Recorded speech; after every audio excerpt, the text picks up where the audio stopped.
So, exes, aren't they just a bitch?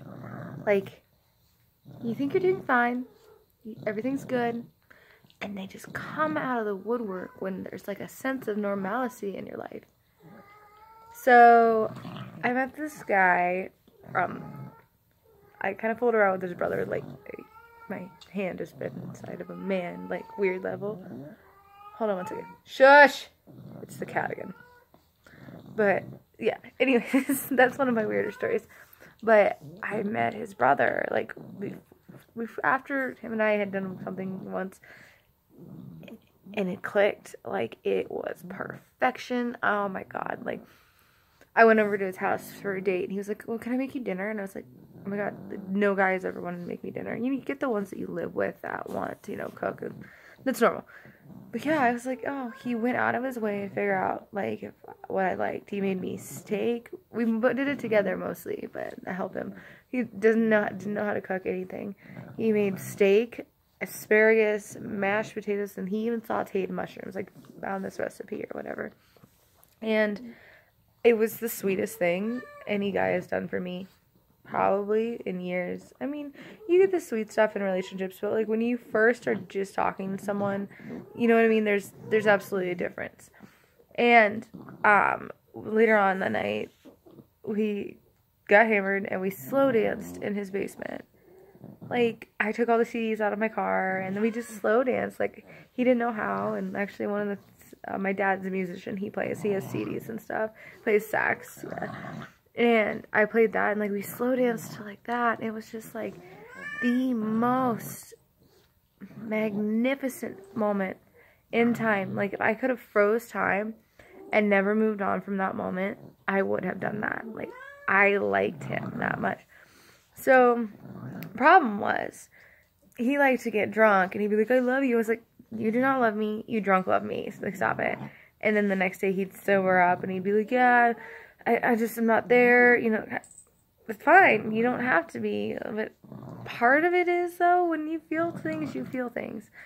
Well, then we were dating. I was like, one day, like, you need to fucking figure your shit out, like, either we're together or not, okay? And I think this happened right after he invited me to his sister's birthday party. Shut up! You are not dying. If I'm not getting dick, neither are you.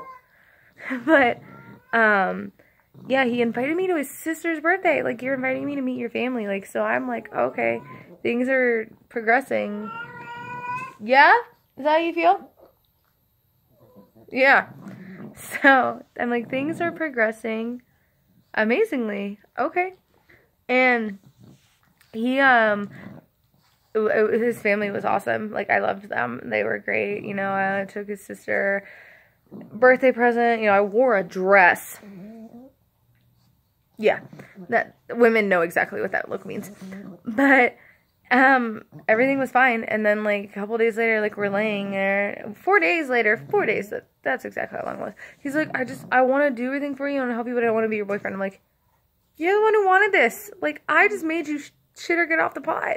But okay, so 4 days. My longest relationship so far, this 2017.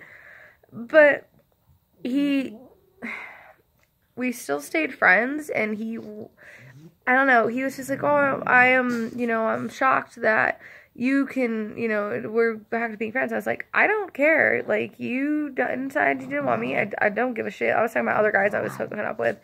Not really, like, hooking up with, but you know how it goes when you're just like, no, fuck it. YOLO.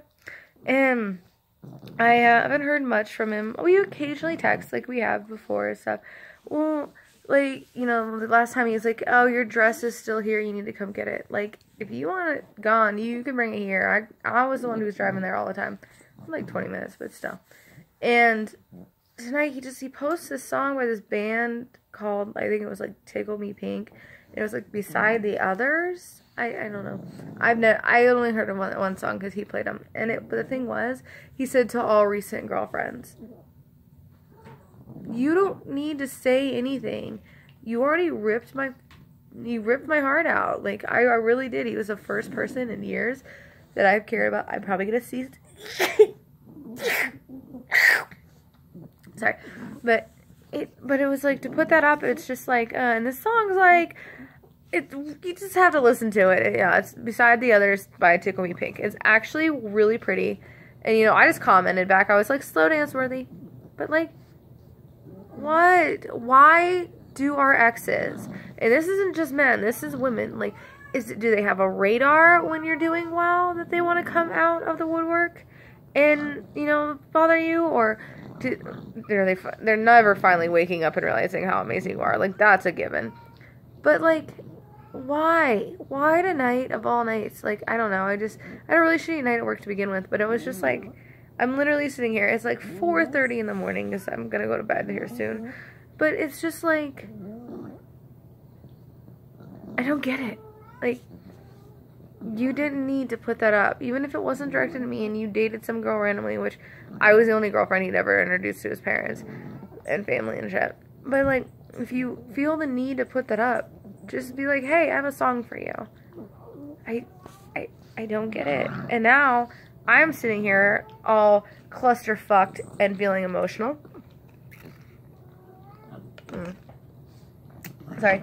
Feeling all clusterfucked and emotional. Because I'm like, what does this mean? Like, I don't want to go back to it. Like, it's not going to change. He's not going to want to fix shit. They never want to fix shit. But it's like, you're like under my skin now. And I'm like, I really miss you out of all the people I've talked to. So, yeah. Fucking exes, dude. I have a list of other stories I'll share some other time, but Thomas, man, like, he fucked my shit up. Like, there's no other way to describe it. I cried. That was the last time I've cried over a guy, and this was just a couple months ago. So this shit's great. Thanks for listening.